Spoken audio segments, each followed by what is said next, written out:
Well, I did promise you all that I would find a non-communist victim for the next response video, didn't I? Today, we will be looking at a YouTuber I am pretty sure many of you heard about, Mr. Beat, everyone's favorite libtard former school teacher. Now, what could I really have against Mr. Beat? He doesn't exactly get into hot takes much, and is just another normie YouTuber who makes some informative videos about presidents and US politics throughout history. Well, except for the occasional hot take he makes. For this one, I have picked out something I really wanted to make a video on for some time now. The GOAT himself, Richard Nixon. Now, I've never really been that much into Nixon. I knew of his existence and that was it. But that all changed when one day on Twitter I started interacting with Nixon stans, and then it all snowballed from there. And I found myself going down the Richard Nixon rabbit hole. Intrigued, I acquired some literature on his life, especially Watergate, and started thinking, something feels fishy about this whole thing. So, this video goes out to all the Nixon bros on Twitter for dragging me into this, and a special one for that Venezuelan Nixon fan. Hope you are proud of me. Luckily for me, Mr. Beat has a whole video on Watergate explaining how it all went down as every mainstream outlet presents it, and that is what I will be covering today. Not only will I have made a video on Nixon and Watergate and what truly went down, but I also would target a creator, and we know how much people love drama. So for me, it is killing two birds with one stone. So join me today to see what truly went down with Watergate and how little old Nixon was not such a crook as many people make him out to be, and that there was plenty of shady stuff going on, and I am not talking about the supposed cover-up. But first, before getting into that, let's have a word with the sponsor of today's video, Fume. Have you ever found yourself stuck in a bad habit? You're doing great for a while, but then you're out with friends or are bored and boom, it sneaks right back in. We've all been there. For me, it has always been trying to abstain from those pesky energy drinks. That's where Fume comes in, the leader in the flavored air movement. Fume is not a vape. It's a totally different experience, a flavored air device that helps you break away from bad habits in a fun and satisfying way. There's no smoke, no nicotine, and no vapor, just great flavors like crisp mint, which is definitely my favorite. Overall, there are pretty much no health downsides to it. Plus, it's got a sleek design and doubles as an awesome fidget tool with magnets and clicks that are oddly satisfying. Seriously, it's like the perfect combination of calming and cool, and the best part? No batteries, no charging, just pure simplicity that you can take anywhere with you. Fume is already helping over 300,000 people build better habits. Want to try it out? Head to tryfume.com and use my code Lavader to get a free Fume topper when you order the Journey Pack, or just scan the QR code on the screen. Trust me, you'll love it, and you can safely say goodbye to your bad habits. Thank you Fume for sponsoring this video, and let's finally get into the video. Little did most know that these men were connected with the Committee for the Re-election of the President, or the CRP, or CREEP. The CRP was officially a fundraising organization to get Richard Nixon re-elected. Unofficially, they did all kinds of illegal stuff. You know, stuff like breaking into the Democratic National Committee headquarters. They were charged with attempted burglary and attempted interception of communications, basically trying to spy and stuff. 3 reporters at the Washington Post, Alfred Lewis, Carl Bernstein, and Bob Woodward, covered the arrests. But later, Bernstein and Woodward decided to do a little more digging and soon discovered that 2 other dudes were involved with the burglary. Everett Howard Hunt, a former CIA officer, and George Gordon Liddy, a former FBI agent. And both were creeps. I mean, they worked for CREEP, or the CRP, or the Committee for the Re-election of the President. And so did James McCord. As a matter of fact, Bernstein and Woodward also discovered that the 4 Cuban exiles who broke into Watergate had previously worked with the CIA, with Hunt in particular. Well, Bernstein and Woodward had a little help. A mysterious person began providing them important information. Sometimes he called, and sometimes Woodward would meet him in a dark parking garage. The person claimed he was an FBI agent himself, and a Washington Post editor later jokingly referred to him simply as Deepthroat. Soon, everyone was calling him Deepthroat. As it turns out, the FBI had an investigation into the Watergate break-in too, and boy was it juicy. Now, Deepthroat, real name Mark Felt, is an interesting figure. In the movie All the President's Men, based on the book by Bernstein and Woodward, Deepthroat is portrayed as a selfless whistleblower who wanted to expose corruption and the deeds of Richard Nixon, and this is what many people remember him for, when really, why did Mark Felt become Deepthroat? Fortunately for us, we have an entire book written by journalist Max Holland on that exact topic, and the reasons are pretty juicy. What Felt was really after was becoming director of the FBI. The FBI was undergoing sort of a succession war after the former director, J. Edgar Hoover, passed away while still in office, and Felt saw this as an opportunity. One of the most prominent was the War of the FBI Succession, a phrase he first heard from an anonymous source in 1973 or 1974. More than any other single factor, the desperate, no-holds-barred War of Succession explains why Mark Felt did what he did, and to a considerable extent, why the scandal played out in the media as it did. The contest to succeed Hoover was perceived as a once-in-a-generation opportunity, and it brought out the worst in the Bureau and Mark Felt.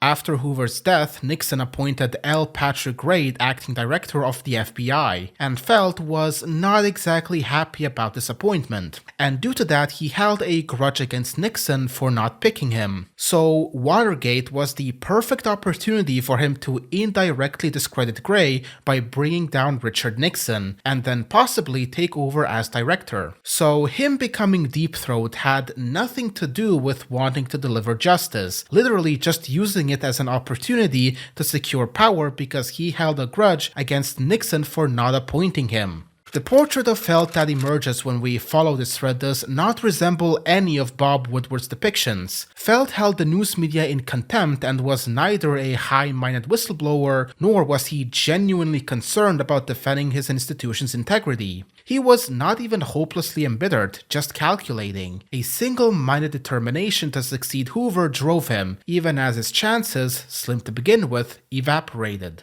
Again, read Holland's book if you really want to get a full picture on Felt and his role as Deepthroat during Watergate. A lot of it is really intriguing. But I can still hear you saying, yeah, he may have done this to advance personal ambitions, but he still leaked valuable information and documents to Woodward and Bernstein, which led to the advancement of the Watergate case, as long as it contributed to justice being served. And here comes the funny part. Nothing that Felt leaked to the two was of any value at all. All the information that Felt gave them was already known to the federal prosecutors. Woodward and Bernstein's story was really no help at all. And the first prosecutor of Watergate, Earl Silbert, himself said that their stories did not contribute anything to the case. But wouldn't it be even more funny if Felt was giving them outright lies and wrong information, and the two knew it but kept it a secret? Oh.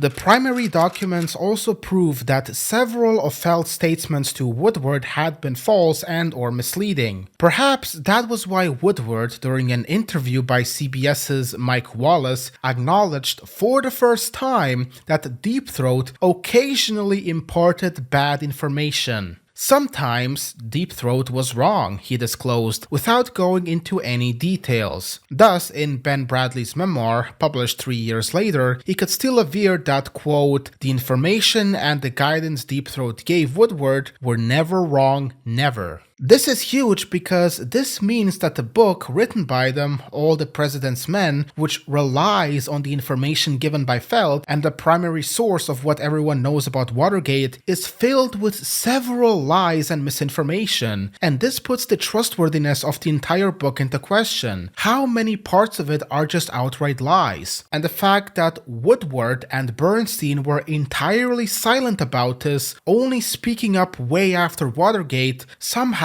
just makes it even worse. Soon, the FBI and Bernstein and Woodward had also found out that Hunt and Liddy were destroying all evidence that linked the 5 men who broke into Watergate to not only the CRP, but to President Richard Nixon himself. Oh, and the higher-ups were involved. Liddy's boss, Jeb Magruder, in on the cover-up. Even John N. Mitchell, who not only led the CRP, but was recently the Attorney General in the Nixon administration, was in on the cover-up. There's no way to know for sure if Nixon knew all about the shady stuff that the CRP was doing. Well, there really was no way for him to know anything. It is beyond a reasonable doubt that Nixon did not order the break-in, nor had any previous knowledge of it. After the break-in happened, Nixon relied on the information given to him by John Dean. And Dean was involved directly in the Watergate break-in. Not even that, but he could have been considered one of the masterminds, and Mr. B doesn't mention any of that in his video. And throughout the scandal, Dean sometimes intentionally withheld information from Nixon or distorted them, giving him a false picture of what was really going on and the full scope of it. Basically, Dean actively misled Nixon about the nature of the break-in and the extent of White House involvement. Len Colodny's book, Silent Coup, goes into detail all about Dean and his shenanigans. In this confession to the president, Dean laid out the dimensions of the Watergate problem in detail, though he concealed the most important fact: his own central involvement. In all of Dean's thousands of pages of writing and sworn testimony, this is the closest he ever came to telling the truth. He seemed to have held simultaneously in his mind both a belief that the president must be told about Watergate and a certainty that the president must not be allowed to learn of Dean's own culpability. So keep this in mind, the person Nixon is relying on getting all of the relevant information about the break-in himself was a key figure in it and was actively looking to cover his tracks. But once he found out that the CRP was connected to Watergate, he promptly met with his chief of staff, Bob Haldeman, to figure out how to cover it up. Wouldn't that make things worse? Absolutely. Once Nixon and his administration realized the press were looking into them being involved with the Watergate break-in, they immediately began to distance themselves. Nixon's press secretary, Ron Ziegler, said the president had no comment on a, quote, third-rate burglary attempt. Nixon ran a public relations campaign to insist he nor his administration, nor even the CRP, were connected to it at all. John Mitchell went as far as having his wife kind of kidnapped so she wouldn't talk to the press about what she knew about the break-in? I'm serious. Now, Nixon was obviously more concerned about the FBI investigation, and especially more concerned that the FBI was apparently working with Bernstein and Woodward. He met with Haldeman and told him to have the CIA pressure the FBI into dropping its Watergate investigation. Oh, this was a recorded conversation, by the way. It was on tape. Crazy enough, the FBI went along with it. For a little while, at least. So, the smoking gun tape, the thing that brought down Nixon's presidency and led to him resigning, where he blatantly ordered the CIA to prevent the FBI from continuing with the Watergate investigation in order to cover it up. But there is a very crucial puzzle piece almost everyone is missing in regards to this. The entire tape was taken completely out of context. First of all, it wasn't Nixon who came up with the idea, it was Haldeman who approached him with it. And second of all, the purpose of getting the CIA involved had nothing to do with stopping the entire Watergate investigation, but rather one small part of it, to protect the privacy of some important CRP donors. To understand the confusion surrounding the tape, you have to look back at the early fundraising efforts of the CRP. Before the new campaign finance disclosure law took effect in April 1972, and with Nixon's re-election almost guaranteed, the CRP raised over $10 million. Much of that money came from business leaders who usually supported Democrats or from big donors who didn't want their support for Nixon to be publicly known. And two of these campaign donors are important in regards to the tape. One was a $25,000 cash donation from Dwayne Andreas, a longtime supporter of Democrat Hubert Humphrey. Humphrey, who was LBJ's vice president, had run against Nixon in 1968 and was considering running again in 1972. Andreas had been finance chairman for Humphrey's 1968 campaign. But Andreas was a realist. Since Nixon's re-election seemed inevitable, he decided to make a large donation to the CRP, but only if it stayed secret for obvious reasons since he was an important Democrat. And the CRP's finance chairman personally promised him confidentiality.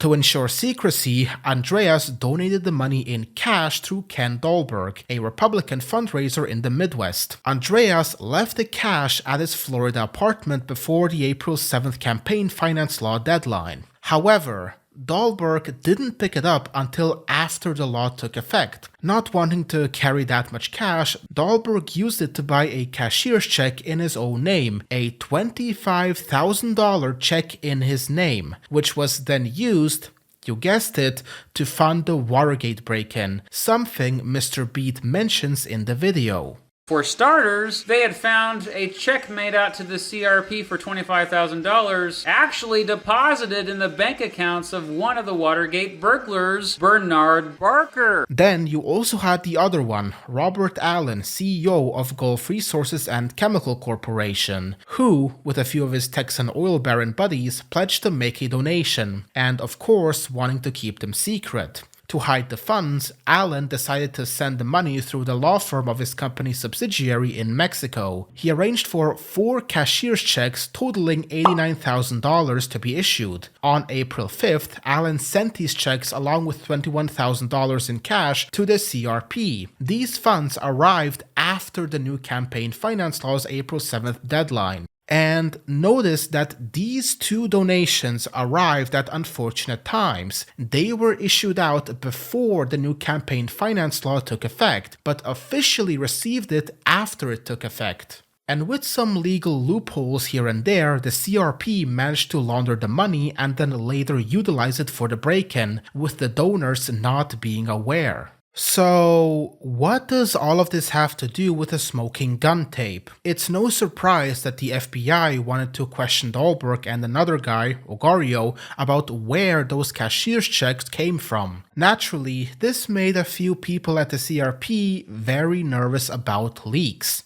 They knew the money could be tracked back to the CRP, but that wasn't their biggest worry. What concerned them was that investigators might figure out how the money got to the CRP in the first place, which would embarrass and expose these high-profile donors. And the full extent of what Nixon wanted to do was to stop the FBI from questioning these two people in order to protect the privacy of the donors, since it was irrelevant who those donors were. They had no idea their funds were going to be used in that way, but the FBI could still look into the CRP itself. That was it. That was the only thing Nixon wanted. He did not seek to completely stop and shut down the Watergate investigation. And if you actually listen to the smoking gun tape, you will see that Haldeman and Nixon were specifically and only talking about the topic of the donors and not getting their information leaked. Have a listen.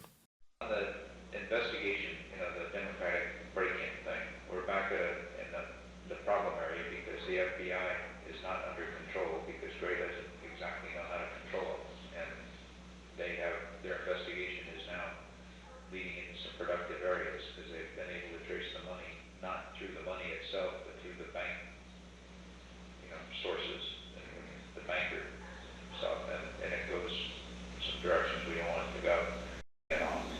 But the way to handle this now is for us to have Walters call Pat Gray and just say, stay the hell out of this.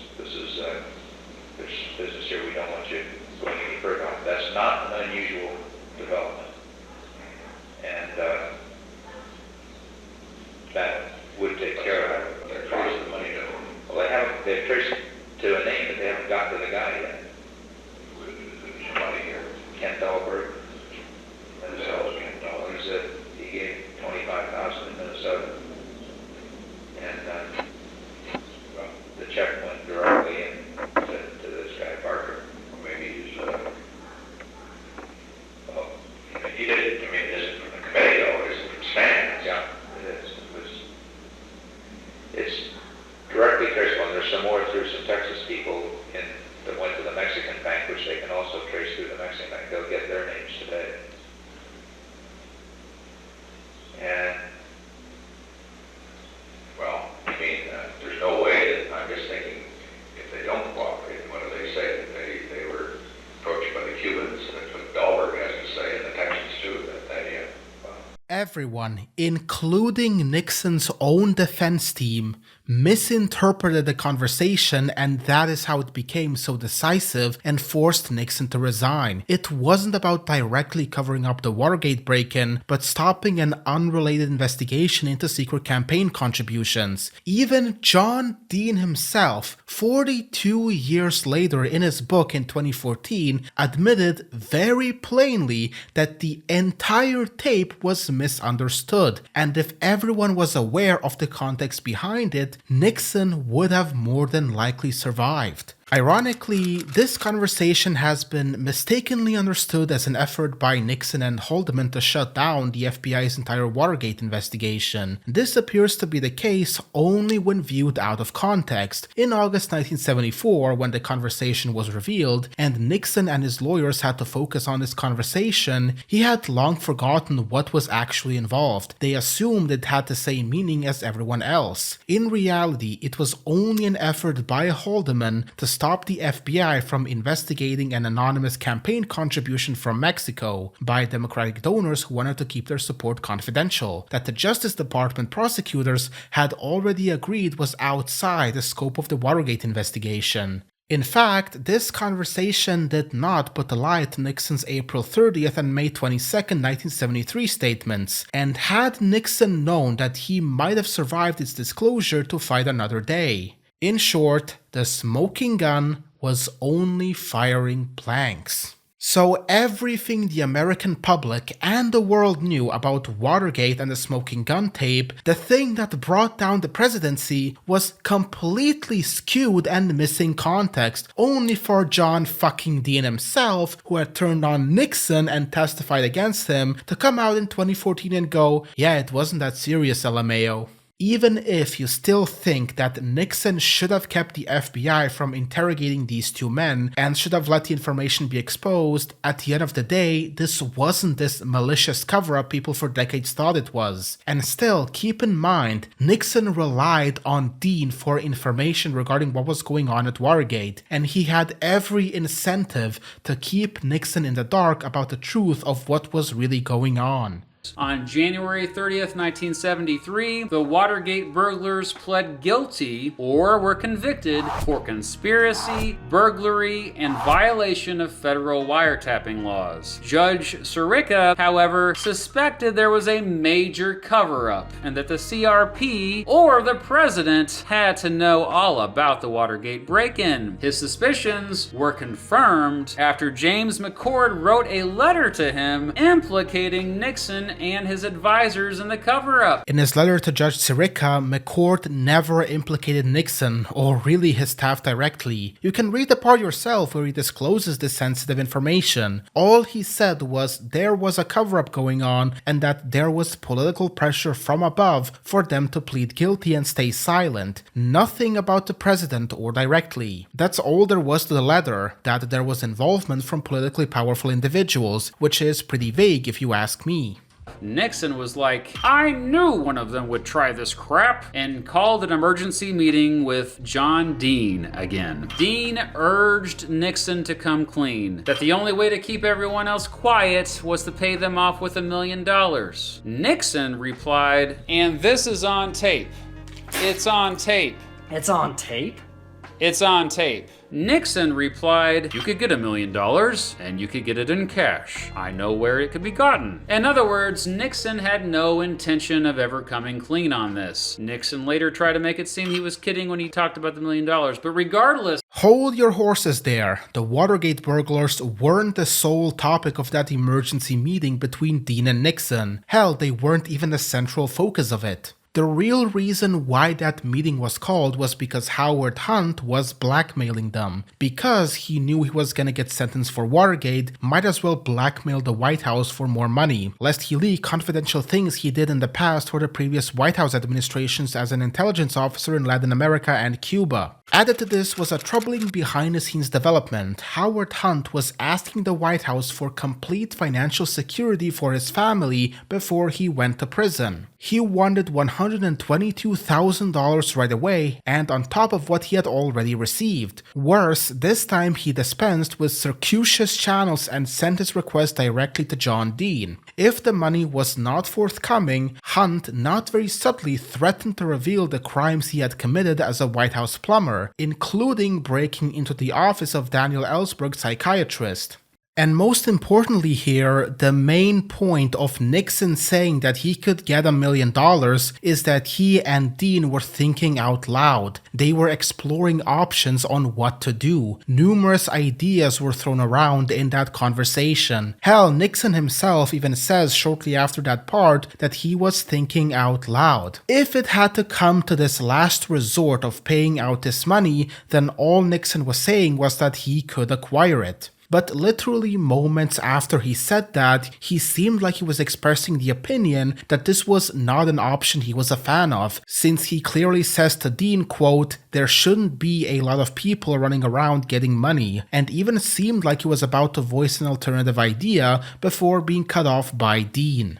And because Nixon never directly said anything or ordered any hush money to be paid, special prosecutors, when they heard the tape, really stretched things to imply that Nixon had ordered it. As Geoff Shepard writes in his book, The Nixon Conspiracy, by the way, totally recommend this book. Interestingly, and in spite of assertions by the special prosecutors, Dean never claimed that during the course of this meeting, Nixon ordered Hunt to be paid. In December 1973, however, when special prosecutors first heard this recording, they were shocked at Nixon's calm discussion of alternatives and quickly developed their own theory. They decided that Nixon really had directed that Hunt's monetary demands be met, either indirectly during the course of this meeting or directly through a side conversation with Haldeman immediately afterwards. That side conversation had not been caught on tape, but they surmised that it must have occurred just after Dean had left the Oval Office. This allegation became the secret centerpiece of their case against Nixon himself. And you wanna know the funniest part about this whole thing? Remember when Mr. Beat said this in the video? In other words, Nixon had no intention of ever coming clean on this. No intention on ever coming clean about this. Well, let's take a look at that tape again, and in the words of Mr. Beat himself... And this is on tape. It's on tape. It's on tape? It's on tape. So what you really come down to is, what in the hell will you do? Let's suppose that you and Haldeman and Ehrlichman and Mitchell say, we can't hold this. What then are you going to say? Are you going to put out a complete disclosure? Isn't that the best plan? Well, one way to do it is to, that'd be my view on it.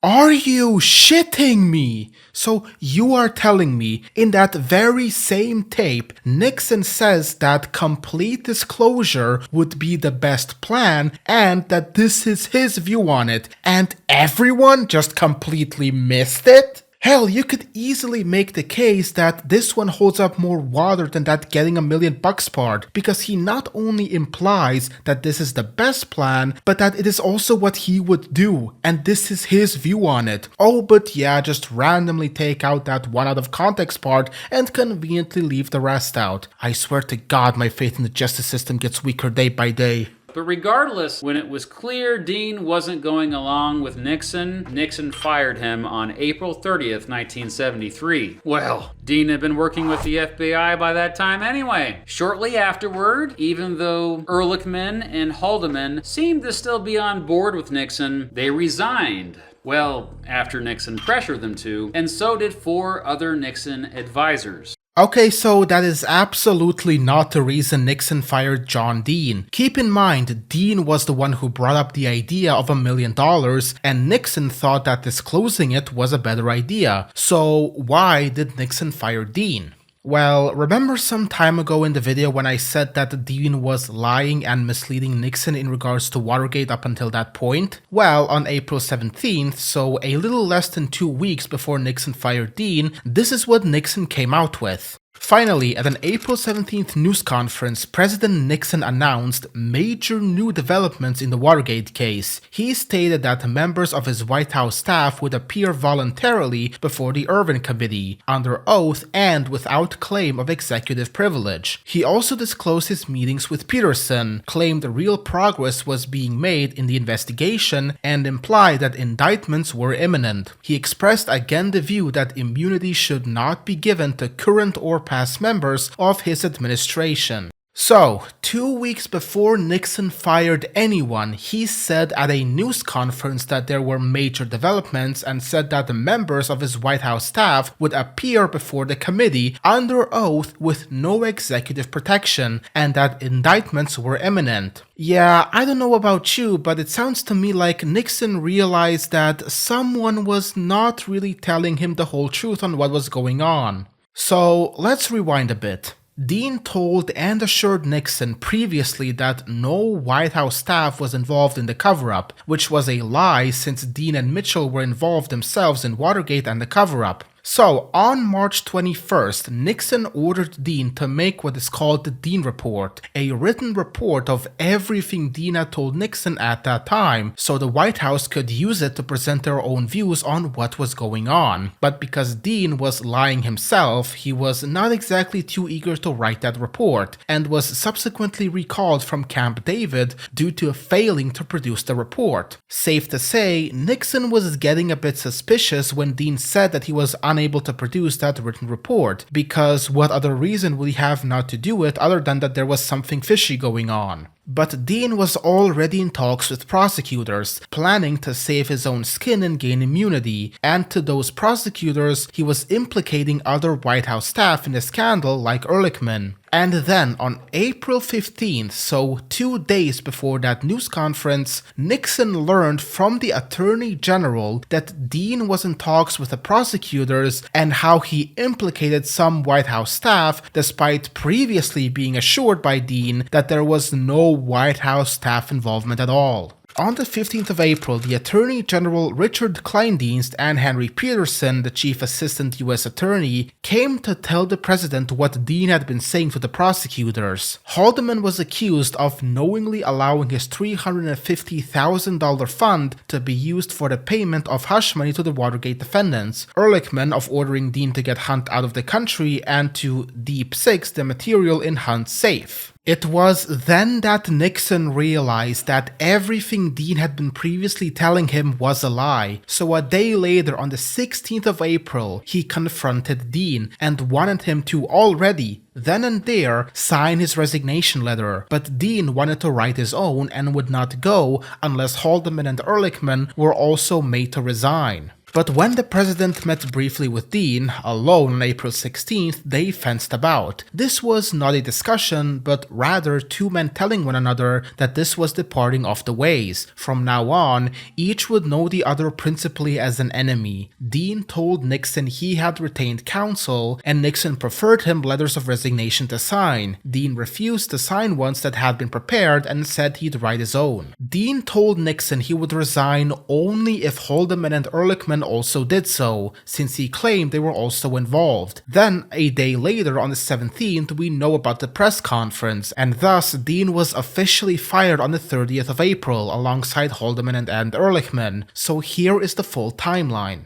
March 21st, Nixon requests Dean to write his report. March 23rd, Dean goes to Camp David with the task of writing it. March 28th, Dean is recalled, admits to being unable to write the report. April 15th, Nixon learns about Dean's talks with the prosecutors and his implications of White House staff. April 16th, Nixon confronts Dean, wants him to sign letter of resignation. Dean refuses unless Ehrlichman and Haldeman resign as well. April 17th, news conference, Nixon announces new developments and that his staff would go before the committee to testify. April 30th, Dean, Ehrlichman and Haldeman resign. To say that Nixon fired Dean because Dean was not going along with Nixon's plans of a cover-up is not just outright wrong, but just insulting. Nixon was completely in the right to fire Dean. He learned in that moment that Dean had been lying this whole time and immediately requested his resignation, even though it came late, and then correctly the day after announced that his staff would go and testify under oath with no executive protection. He absolutely did everything right here. It is unfortunate that he never got that report from Dean, because if he did, things would have gone a lot different. In May, it formed the Watergate Committee, chaired by the respected North Carolina Senator Sam Ervin. Former Nixon aides told the committee that lots of crimes had happened before the 1972 election intended to undermine the president's opponents. Well, Nixon appointed a Harvard law professor named Archibald Cox to lead a separate independent investigation. In June, the Watergate Committee called in John Dean. The Tennessee Senator Howard Baker famously asked, quote, "What did the president know and when did he know it?" Dean spilled the beans. He said he had talked with Nixon about the Watergate cover-up many, many times, and that Nixon refused to come clean about it. Nixon was like, "Nah, man, fake news." The fact that we established that Dean was involved in the Watergate break-in and cover-up and that he was actively lying and giving false accounts of the break-in to Nixon before he found out and made him resign, I think that already puts the credibility of Dean's testimony against Nixon very much into question. And we don't have to imagine, we know that Dean was actively changing his testimony in cooperation with prosecutors in order to give himself immunity and reduce his sentence. But because he could not get full immunity by implicating a few other White House staff members, he instead moved on to some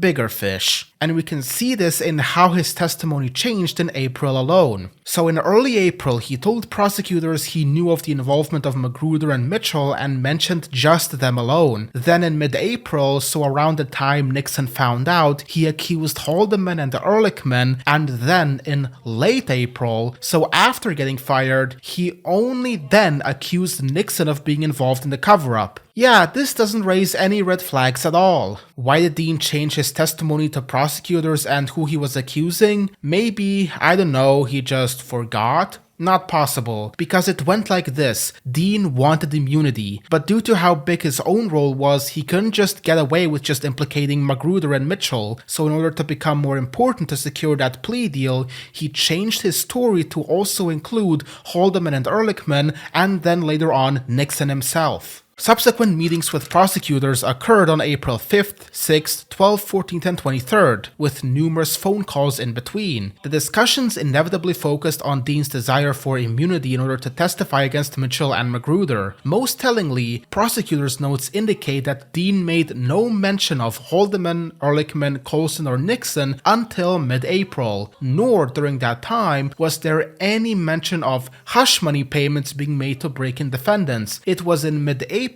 that Dean's story began to change. Dean would meet with his lawyer, Charlie Schaffer, to discuss this, and in that meeting, they plainly discussed to, quote, pump them full of the cover-up so Dean could get a chance at immunity. And in the words of Mr. Beat himself, "It's on tape." God damn it, Charlie, I don't want to meet with those bastards.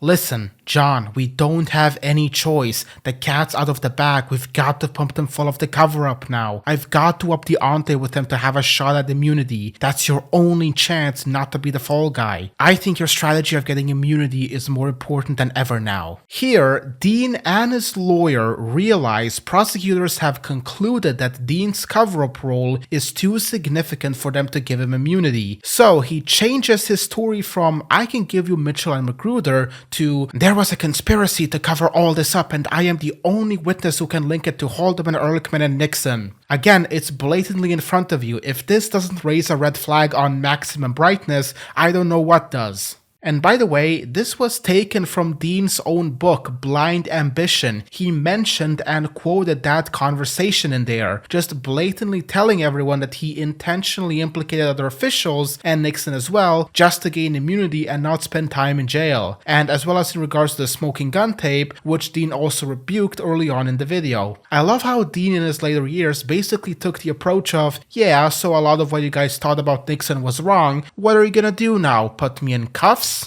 But Americans soon found out that there was a new system in the White House that automatically recorded everything in the Oval Office and cabinet room. So if Nixon was in on the Watergate break-in, or even if he just knew about it and was trying to cover it up, there could be evidence of it in the recordings. Archibald Cox, as well as the Senate, immediately subpoenaed the White House recordings. However, Nixon refused to release them, citing his, quote, executive privilege as the president. He even ordered Cox to drop his subpoena, but Cox refused. Just gonna say, I don't think either Nixon or the Senate were in the wrong here. The Senate obviously wanted those tapes because there just had to be something on them to shed more light on the case. And Nixon was in the right to not be willing to just hand them over because, again, these tapes contained a whole lot of not only private and personal conversations, but also political. And let's just say that there is a reason the White House doesn't have the tape system anymore. A lot of sensitive and classified information and conversations were on those tapes, and I am not really talking about illegal things. So Nixon most definitely had a reason to not just hand them over like that. It wasn't him refusing because he thought he was gonna get caught or something.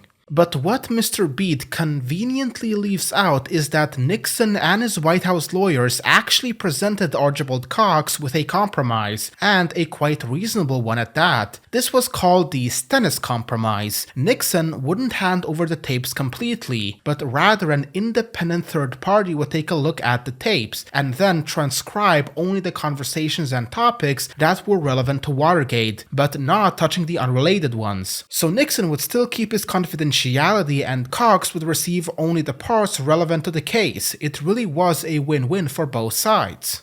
It seemed like a win-win situation all the way around. Nixon could say he had preserved the confidentiality of Oval Office conversations since only Watergate-related conversations would be transcribed and authenticated, and Cox could be assured that there was nothing of consequence on the tapes themselves that hadn't been disclosed. The man the White House chose to do the authentication was Senator John Stennis of Mississippi, a man of unquestioned integrity and possibly the most respected senator at the time. The White House assured Senators Ervin and Baker that everyone was on board and brought them over to the White House for the public announcement. And the fact is, everyone was pretty much on board with it, from the prosecutors to the lawyers, senators, and Nixon himself. In fact, Nixon made a presidential statement to the public announcing the compromise, and it was received very favorably, as written by Jonathan Aitken in his biography of Nixon. The ingredients in the disaster were not one of Nixon's making. He believed that he had the agreement of Ervin, Baker, and Richardson to the Stennis Compromise. So, in a presidential statement, he announced it on the evening of Friday, 19th October. The immediate congressional and public reactions were favorable. In the Washington Post the following morning, David Browder wrote a column praising Stennis as the logical man for the job. And how did that turn out?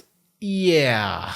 Fused. In response, on Saturday, October 20th, 1973, Nixon told his Attorney General, Elliot Richardson, to fire Cox. Well, Richardson refused and immediately resigned. So Nixon then told Richardson's next-in-command, Deputy Attorney General William Ruckelshaus, to fire him. Well, Ruckelshaus also refused and also resigned. So Nixon then told Ruckelshaus's next in command, Robert Bork, to fire him, and Bork was like, okay, fine, I'll fire him. This whole fiasco became known as the Saturday Night Massacre. So Cox was initially supportive of the Stennis Compromise, then at the very last moment, after Nixon had given out the presidential statement that the compromise was achieved, Cox did a complete 180 and refused the compromise, demanding the tapes in full. Yeah, I don't think you have to imagine that Nixon wasn't too happy when he heard that.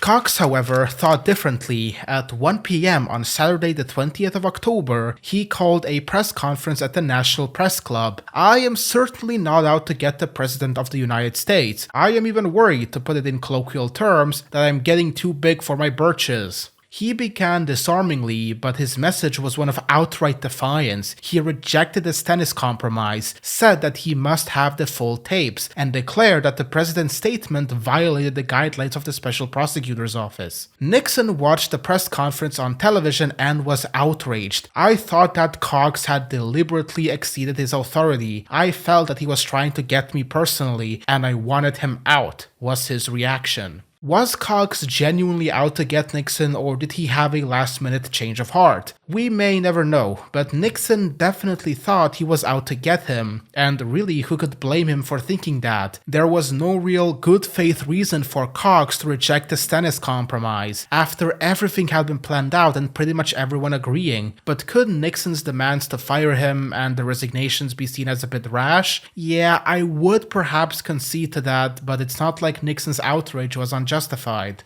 Judge Sirica asked for 9 tapes. Nixon gave him 7. And one of those 7 tapes had a big gap of 18.5 minutes on it that experts say could not have happened accidentally. That was one of the conversations with, you probably guessed it, John Dean. To this day, we don't know what was exactly discussed in those 18.5 minutes, and we probably never will. Keep in mind, as we have already established, Nixon wasn't aware of the full context behind Watergate and what was happening, relying on Dean for information. And the fact that after he found out that Dean had been lying, he made all his White House staff available for testimony under oath and had Dean fired, I severely doubt that there was anything concrete on there that could incriminate Nixon. Him saying something like, "Oh yeah, we're gonna cover all of that up, don't you worry." I mean, Dean himself admits in his book that the gap was of no significance at all. First, the answers to these questions have virtually no historic significance whatsoever, as they provide no information about or insight into Watergate that cannot already be found in abundance elsewhere. If the question still lingers, it is due to the amount of news media attention the gap received when it was first revealed, and to the fact that everyone loves a mystery even when it is ultimately meaningless. Only because the 18.5 minute gap mystery has persisted am I addressing it here.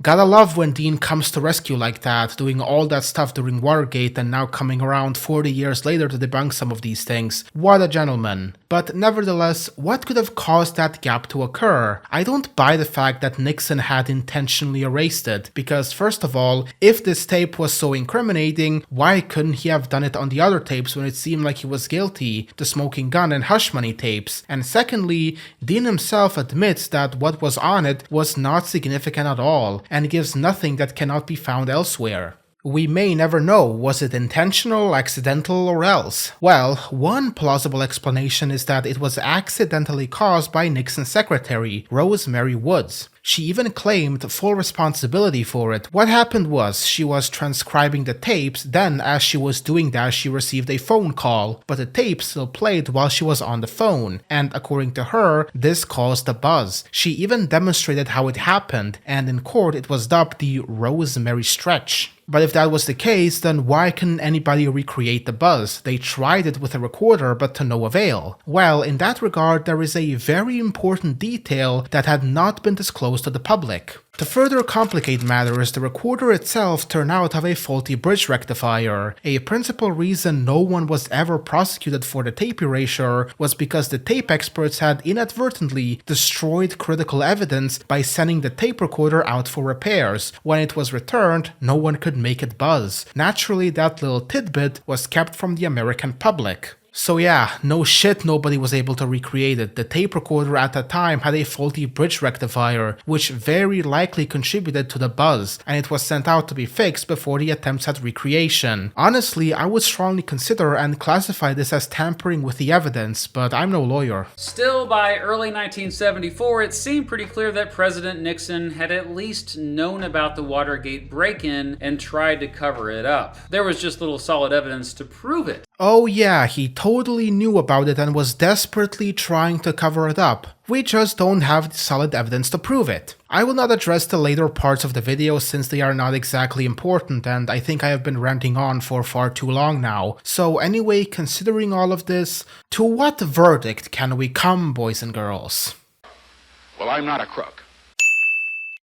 If you ask me, Nixon is a tragic figure more than anything, especially if you keep in mind his legacy. He had done so many good things during his first term, and the people absolutely loved him. And now all of that had been completely overshadowed by Watergate, and his entire legacy has been left in ruins with everyone not know anything about him beyond that. It just goes to show that, and I think a lot of you can relate to this, you can do 500 good acts and no one will bat an eye. Do one bad thing and you will never hear the end of it, and it will come to define how people view you. It is sad, but alas, that is how the world unfortunately works.